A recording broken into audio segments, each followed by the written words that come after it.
Bom dia, gente! Sejam todas bem-vindas, sejam todos bem-vindos para mais um Bora Ler a Bíblia neste dia 4 de março de 2022, sexta-feira, 8h30 da manhã, onde nós vamos ler e estudar o último, o derradeiro capítulo de Gênesis. Gênesis capítulo 50. Estamos finalmente terminando. Depois de 50 dias, estamos terminando finalmente o livro de Gênesis, um baita livro. Então já abram aí as Bíblias de vocês em Gênesis capítulo 50. Um capítulo curto, um capítulo bem rápido, ele dá um resumão assim dos dias finais de José, para introduzir a gente para o que irá começar a estudar amanhã, que é o livro de Êxodo, um baita de um livro. Antes de começarmos então a leitura de Gênesis 50, vamos fazer uma oração e aí nós começamos. Oremos. Pai amado e querido, a Ti todo louvor, a Ti toda honra e a Ti toda a glória, Pai. Agradecemos porque o Senhor é o nosso Criador, agradecemos porque o Senhor é o nosso mantenedor e agradecemos porque o Senhor é o nosso Salvador, Pai. Muito obrigado pelas bênçãos que o Senhor nos concede diariamente, muito obrigado pelos livramentos, muito obrigado, Pai, por o Senhor nos amparar, obrigado pela noite de sono, obrigado pelo descanso, obrigado pelo despertar nessa manhã, obrigado pela saúde, pela vida, pela paz. E obrigado, Pai, por termos acesso à Tua palavra, Pai, para estudarmos e tentarmos, Pai, dia após dia, compreender um pouquinho mais do Teu caráter, do Teu plano para todos nós. E hoje, Pai, nós vamos abrir no último capítulo de Gênesis, Gênesis capítulo 50, que o Senhor invita o Santo Espírito para estar conosco, para nos dar entendimento e principalmente a sabedoria, Pai, porque nós estamos lendo e nós tirarmos aplicações para a nossa vida. Seja com todos que estão acompanhando aqui ao vivo, seja no Clubhouse ou seja no Instagram, e seja os que estão acompanhando a gravação no Spotify ou no YouTube. Tudo isso nós te pedimos e agradecemos por amor de seu santo e maravilhoso nome. Amém, Pai. Tudo bem, gente. Abro então aí em Gênesis capítulo 50, se você ainda não abriu, pega a sua caneta, pega seu marca-texto. Ontem nós estudamos as bênçãos que Jacó deu aos seus filhos. Nós vimos que as bênçãos que Jacó deu e maldições ali, né? Alguns tiveram consequências e ecoaram aí, e irão ecoar eternamente. Como assim ecoar eternamente, pastor? Por exemplo, a bênção que Jacó deu para o seu filho Judá, que dele viria o cetro que iria governar todas as nações. Jesus, da tribo de Judá, leão da tribo de Judá, ele morreu, ressuscitou, foi para o céu e logo, logo, logo ele irá voltar para reinar sobre todas as nações. Um descendente direto de Judá, uma bênção que Jacó proferiu lá atrás. Outras nós descobrimos ontem que não é porque existe uma maldição ou algo assim que essa maldição seja um destino, uma sina que você tem que seguir, não tem como você sair. Por exemplo, como nós vimos com Levi. Levi tinha sido meio que amaldiçoado e tal pelo pai por conta dos atos que ele tinha feito com o irmão, quando eles mataram todo mundo lá em Siquém. Mas depois a gente vai estudar em Êxodo, quando começarmos o estudo amanhã, nós iremos ver que Levi, a tribo de Levi, foi escolhida como uma tribo sacerdotal porque eles escolheram não participar da idolatria do povo.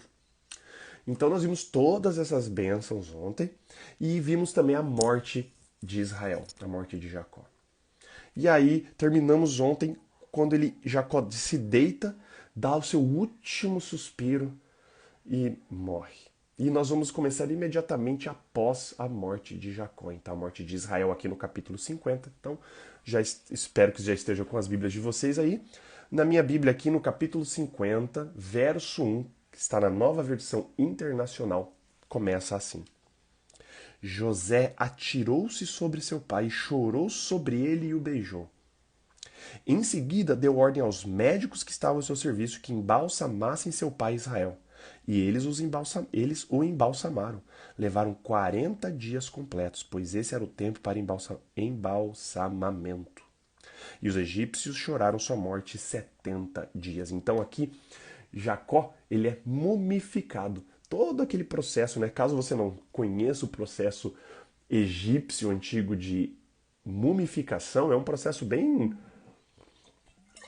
interessante. E graças a esse processo, você consegue encontrar múmias até hoje, completamente preservadas, com cabelo, inclusive, a pele. Eles faziam altos processos para conservação, né? E aqui, imagina, Jacó é o pai do primeiro-ministro do Egito. Imagina as honras. Então foi dado o melhor tratamento, o melhor embalsamento, enfim, para Jacó. 40 dias no processo. E aí depois eles choram mais 70 dias de luto. Então é todo um processo muito, muito grande. Verso 4. Passados os dias de luto, José disse à corte do faraó: Se posso contar com a bondade de vocês, falem com o faraó em meu favor. Digam-lhe que meu pai fez-me prestar o seguinte juramento: Estou à beira da morte, sepultem-me no túmulo que preparei para mim na terra de Canaã. Agora, pois, peça-lhe que me permita partir e sepultar meu pai. Logo depois voltarei. E aqui existem algumas controvérsias. Se você ler isso aqui, você acha meio estranho, né? Por que José pede para a corte de Faraó interceder diante do Faraó se ele era o primeiro-ministro? Ele podia ter acesso direto ao Faraó, né? E existem diversas teorias, existem diversas possibilidades. Uma das possibilidades aqui, de dentre tantas, né, que eu li, que poderia, por conta do luto, desses tantos períodos, 40 dias mais 70 dias de luto, José deixou sua barba crescer, é o processo, né, que eles tinham de luto, e ele não poderia chegar assim na presença do faraó. Essa é uma das possibilidades, porque ele pede para a corte interceder por ele perante o faraó, e não ele foi lá pessoalmente, porque ele era o segundo no reino, ele era o primeiro-ministro, ele só estava abaixo do faraó, né? Mas o fato é que ele vai lá e pede para eles falarem com o faraó que ele tinha que enterrar o pai, que o último desejo do pai era sair do Egito e ser enterrado lá em Canaã. Verso 6. Respondeu o faraó: Vai e faça o sepultamento de seu pai como este o fez jurar. Então José partiu para sepultar seu pai. E olha a comitiva, gente. Com ele foram todos os conselheiros do faraó, as autoridades da sua corte e todas as autoridades do Egito, e além deles, todos os da família de José, os seus irmãos e todos os da casa de seu pai. Somente as crianças, as ovelhas e os bois foram deixados em Gósen. Carruagens e cavaleiros também o acompanharam. A comitiva era imensa. Então você imagina essa comitiva.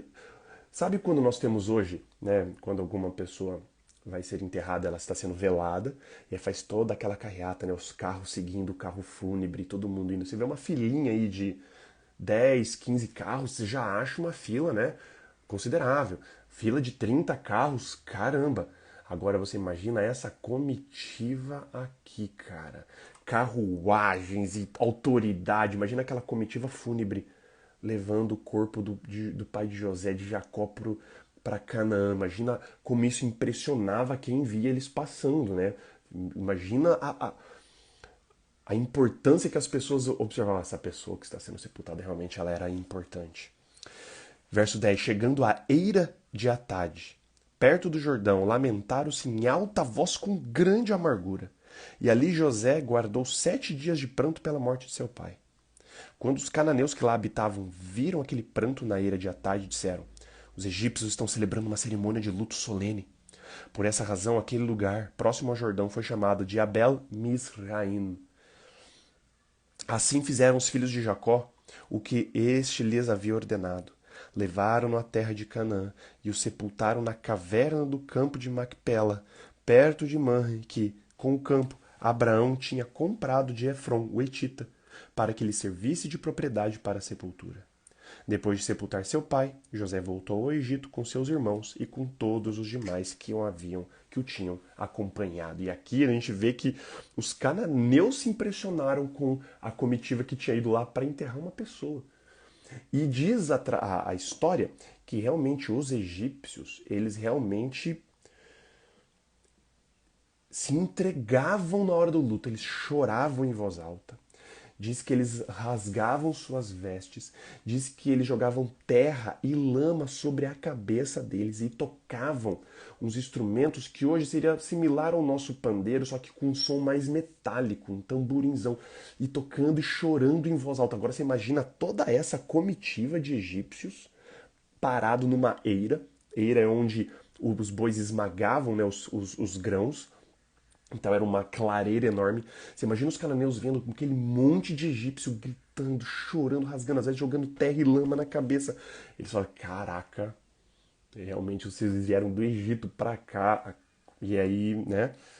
E aí foi o que aconteceu. Enterraram também Jacó lá na caverna de Macpelá, que existe até hoje. Você pode visitá-la, você pode prestar uma homenagem lá, um dia se você quiser ir lá. Ele está enterrado lá também. E olha agora, uma coisa muito interessante, verso 15, né? Vendo os irmãos de José que seu pai havia morrido, disseram: E se José tiver rancor contra nós e resolver retribuir todo o mal que lhe causamos? Olha que interessante, cara. Mesmo depois de todo esse tempo, José ter recebido os irmãos, feito o que tinha feito, os irmãos tinham sido perdoados já por José. Lembra quando eu falei, né? José já tinha perdoado eles. José saía para chorar quando via os irmãos, ainda ele não tinha revelado sua identidade. José saía de canto para chorar. José já tinha perdoado seus irmãos há muito tempo. Os próprios irmãos aqui que eles não tinham se perdoado ainda. O peso da culpa pelo que eles tinham feito com José anos e anos atrás ainda castigava a cabeça e a mente desses irmãos. E agora que o pai morre, eles ainda tinham esse receio. Meu, agora que o pai morreu, agora não tem nada que impeça José de querer matar a gente. Talvez ele estava só esperando o pai morrer para o pai não ver isso e matar a gente. Eles tinham ainda esse peso da culpa do que eles tinham feito carregando com eles. Apesar de José já ter perdoado eles, ó, há muito tempo. E olha só, verso 16. Então mandaram um recado a José. Lá no Egito eles mandaram alguém mandar recado. Antes de morrer, teu pai nos ordenou que te disséssemos o seguinte. Não sei se isso é mentira, não sei se isso é verdade, se Jacó realmente falou isso, ou se os irmãos aqui inventaram para criar um, né? Então, antes de morrer, essa é a mensagem que eles mandaram pro irmão.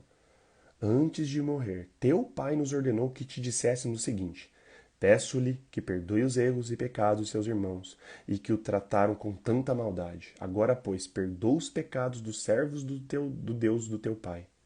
Quando recebeu o recado, José chorou. José chorou mais uma vez aqui por ver que os irmãos ainda não tinham superado aquilo. E os irmãos carregavam aquela dor, aquela culpa, mesmo ainda depois de tantos anos ali, sendo abençoados, sendo recebidos tão bem pelo irmão depois, que quando o irmão se revela, eles ainda tinham esse peso. E José chora de novo, porque, meu, ele era um cara muito empático, e ele se colocava no lugar das pessoas, ele se colocou no lugar dos irmãos e sentiu o fardo que os irmãos ainda carregavam após tantos anos, né? Verso 18: Depois vieram seus irmãos, prostraram-se diante dele e disseram: Aqui estamos, somos teus escravos. José, porém, lhes disse: Não tenham medo, estarei eu no lugar de Deus? Vocês planejaram mal contra mim, mas Deus o tornou bem, em bem, para que hoje fosse preservada a vida de muitos. Por isso, não tenham medo. Eu sustentarei vocês e seus filhos. E assim os tranquilizou e lhes falou amavelmente. José tranquiliza eles, fala de novo: Eu perdoei vocês, não precisam ter medo. A gente às vezes é meio assim, né? Às vezes a gente faz alguma burrada, a gente faz alguma cagada, a gente machuca pessoas, a gente fere sentimentos, a gente magoa, a gente trai confiança. Aí muitas vezes essa pessoa já nos perdoou e a gente fica carregando isso 10, 20, 30 anos. Como se a gente não fosse digno de perdão, como se a gente não fôssemos dignos de receber perdão. Os irmãos aqui, imagina, mano, quanto tempo eles estavam com isso na cabeça ali, pensando assim, cara, quando o nosso pai morrer, já era. A gente vai morrer junto. Imagina eles pensando isso. Pensando, mesmo sabendo que José já tinha perdoado eles. Nós somos muitas vezes assim. Às vezes as pessoas nos perdoam e a gente tem dificuldade de nos perdoar. A gente não se perdoa muitas vezes. A gente cobra demais da gente coisas que nem mais as pessoas que foram afetadas estão cobrando mais da gente. É difícil muitas vezes para a gente entender o perdão. E quando a gente tem dificuldade de entender esse perdão, a gente tem dificuldade de aceitar o perdão de Deus. E isso é pior ainda. Pior do que você não se perdoar é você não aceitar o perdão de Deus. E isso pode ocasionar uma tragédia na nossa vida. Isso pode desencadear, assim, consequências terríveis. Da gente não aceitar que Deus perdoou um pecado, para que na nossa cabeça a gente foi longe demais. A gente fez algo assim, cara, e Deus já perdoou, você já pediu perdão, e você não se perdoa, você fica com aquilo remexendo na cabeça, remexendo na cabeça. Os irmãos de José estavam passando por isso, mas José fez questão aqui de tranquilizá-los mais uma vez. Verso 22. José permaneceu no Egito com toda a família de seu pai. Viveu 110 anos e viu a terceira geração dos filhos de Efraim. Além disso, recebeu como seus os filhos de Maquir, filho de Manassés. Então aqui fala que José viveu 110 anos. Quando a gente vê na genealogia, então, vivendo 110 e, enfim, fazendo... José nasceu quando Jacó tinha 91 anos. 91 anos. Então, aqui quando Jacó morre, José tinha 56 anos de idade. E ele viveu, então, 110, cara. Olha que louco. Ele viveu mais 50 e tantos anos aí, depois da morte do pai ali no Egito. E ele viu até os bisnetos dele nascendo ali. E aí José também tem um pedido antes de morrer. Antes de morrer, verso 24, José disse a seus irmãos: Estou à beira da morte, mas Deus certamente virá em auxílio de vocês e os tirará desta terra, levando-os para a terra que prometeu com juramento a Abraão, a Isaque e a Jacó. E José fez que os filhos de Israel lhe prestassem um juramento, dizendo-lhes: Quando Deus intervier em favor de vocês, levem meus ossos daqui. Lembrem disso, tá, gente? José pediu: quando Deus intervier em favor de vocês, para vocês saírem daqui do Egito, levem os meus ossos daqui. Verso 26. Morreu José com a idade de 110 anos, e depois de embalsamado, foi colocado num sarcófago no Egito. Virou uma mumiazinha, enfaixadinha, ficou lá no sarcófago. E aí nós vamos descobrir o que acontece com ele depois, quando começarmos, a partir de amanhã, o estudo do livro de Êxodo. E assim terminamos, então, finalmente, o livro de Gênesis. 50 dias aí. Terminamos a história dos patriarcas, a grande história dos patriarcas, Abraão, Isaac e Jacó. 3 grandes patriarcas por onde Deus começou a sua aliança e começou o seu plano para o plano de resgate de toda a humanidade. E agora, a partir de amanhã, entraremos numa nova fase. Entraremos aí no Êxodo e aí um outro período, alguns anos à frente aqui do último capítulo de Gênesis. Então, por favor, amanhã não percam Êxodo. Amanhã eu dou a introdução do livro, quem escreveu, como escreveu, por que escreveu, quanto tempo, temática e tudo mais. Amanhã é o dia que eu dou o panorama geral do livro para a gente começar com as informações essenciais para a gente começar a ler o livro de Gênesis assim, não tão perdidos assim. Mas embora nós já estamos lendo aqui há 50 dias o livro de Gênesis, nós já estamos com muita base já para começar a ler o livro de Êxodo sem se perder muito na narrativa e na linha do tempo. Beleza? Vamos fazer uma oração e vamos encerrar então o estudo de hoje. Pai amado querido, nós lhe agradecemos muito, Pai, pelo estudo de hoje, agradecemos pelo estudo do livro de Gênesis como um todo. Foram 50 dias fenomenais, estudando a história dos patriarcas, do Senhor indo atrás de nós para fazer sua aliança, para nos proteger de nós mesmos, para nos salvar, Pai, nos resgatar desse mundo. Tenho certeza que todos que acompanharam aqui durante esses 50 dias foram muito abençoados, aprenderam muito, eu também aprendi muito, Pai. Cada vez que eu leio, toda vez que eu leio, eu aprendo mais e mais. E eu espero de verdade que todos que estão acompanhando aqui com a gente também tenham aprendido mais e tenham se sentido abençoados pelo compartilhamento da palavra aqui, Pai. Hoje vimos, Pai, o último capítulo aqui, dois pontos que me ressaltaram. A esperança tanto de Jacó quanto de José na promessa que o Senhor tinha feito para os patriarcas, que iria dar a terra de Canaã para os descendentes. Os dois tinham essa confiança, essa plena certeza que o Senhor ia cumprir essa promessa. E, Pai, também a dificuldade dos irmãos de José em se perdoarem, Pai. Eles carregando aquela culpa ainda de terem feito aquilo com José por anos e anos e anos, mesmo depois que José tinha perdoado eles. E muitas vezes nós somos assim também. Depois que a gente comete algum vacilo, a gente dá algum tropeço, as pessoas nos perdoam, mas muitas vezes a gente não se perdoa, Pai. Se existe alguém aqui carregando alguma culpa, carregando esse fardo, esse peso da culpa, Pai, que o Senhor entre no coração dessa pessoa e mostre para ela que o Senhor já perdoa ela. Ela já se arrependeu, ela já pediu perdão, Pai, o Senhor já esqueceu desse pecado. Mostra para ela, Pai, isso. E mostra que o Senhor veio para carregar os nossos fardos. Quer a gente depositar esse nosso fardo da culpa, esse nosso fardo do pecado sobre Ti, Pai. Para que a gente tenha uma vida plena aqui, uma vida abundante aqui, Pai, enquanto a gente não é levado para os céus. Abençoe a todos que estão aqui, Pai. Estamos chegando aí no final de semana. Seja com todas as famílias aqui representadas, seja com todos que estão ouvindo, os amigos, familiares, enfim, Pai. Com as lutas de cada um, com as dores de todos aqui, Pai. Seja com as pessoas lá, Pai, do leste europeu, na guerra da Ucrânia, essa guerra desnecessária que está ceifando tantas vidas, Pai. Proteja-os, Pai. Seja com eles, Pai, e que, se for da sua vontade, Pai, que o Senhor intervenha e termine esse conflito, essa guerra o mais rápido possível. Seja com todas as outras pessoas que estão passando por dificuldades, seja por desastres naturais, como em Petrópolis, a Austrália, que está debaixo d'água, outras regiões de conflito, pessoas tendo que fugir de suas casas, refugiados de guerra, refugiados políticos, refugiados religiosos. Pai, seja com todos esses menores do reino, pessoas que estão passando situação de rua, pessoas que não têm um teto onde dormir, pessoas que estão passando fome, seja, Pai. Apresente essas pessoas, Pai, para nós podermos abençoá-las também. Perdoe os nossos pecados e faltas, Pai. Tudo isso nós te pedimos e agradecemos por amor de seu santo e maravilhoso nome. Amém. Muito bem, gente. Queria agradecer a presença de todos vocês.